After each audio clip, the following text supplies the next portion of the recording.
வணக்கம் மக்களே. இப்போ நான் இருக்கிறது வந்து கொடைக்கானலோ ஊட்டியோ இல்லை ஏற்காடோ ஏலகிரியோ கிடையாது. நம்ம சென்னை ஈசிஆர் தான். ஆமாங்க, நம்ம சென்னை ஈசிஆரில் யாருக்கெல்லாம் செடி வாங்கணும்னு ஆசை இருக்கோ கண்டிப்பாக இந்த இடத்துக்கு போயிட்டு வாங்க. எல்லா செடி மரம் எல்லாமே இங்கே இருக்குங்க. குட்டி குட்டி செடி ஆரம்பித்த பெரிய பெரிய மரம் வரைக்குமே நிறைய வந்து பிளான்ஸ் வச்சுருக்காங்க. கண்டிப்பாக குழந்தைங்களோட போனீங்கன்னா என்ஜாய் பண்ணுவீங்க.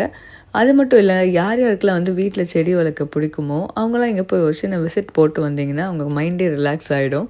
நிறைய செடி இருக்குது. இது வந்து ஒரு ப்ரொமோஷன் வீடியோ கிடையாதுங்க. நீங்கள் ஈஸியாக சைட் போனீங்க அப்படின்னா கண்டிப்பாக இந்த இடத்துக்கு போயிட்டு வாங்க. அங்கே உள்ளவே பார்த்தீங்கன்னா வந்து நம்ம கூடவே கைட் மாதிரி ஒருத்தர் வந்துடுவார். அது ஜஸ்ட்டு ஷாப்பில் இருக்கவங்க தான். நீங்கள் போனீங்க அப்படின்னா அவங்களே சொல்லுவாங்க எந்த செடி எவ்வளோ ரேட் இருக்கும் அந்த மாதிரி. நான் வந்து ஆஃபீஸ் முடிச்சுட்டு ஆஃபீஸ் ஃப்ரெண்ட்ஸ் கூட தான் போனேன். ஸோ இங்கே வந்து ரொம்பவே என்ஜாய் பண்ணுற மாதிரி ரீல்ஸ் எல்லாம் எடுக்கலாம், நீங்கள் ஃபோட்டோ ஷூட் எடுக்கலாம். அந்தளவுக்கு ரொம்பவே ஃப்ரீடம் கொடுக்குறாங்க. நம்ம அழகாக போய் பார்த்துட்டு ஹாப்பியாக பிடிச்ச செடியை வீட்டுக்கு கொண்டு வரலாம். And always stay happy with good vibes. அடுத்த வீடியோவில் பார்க்கலாம். பாய்.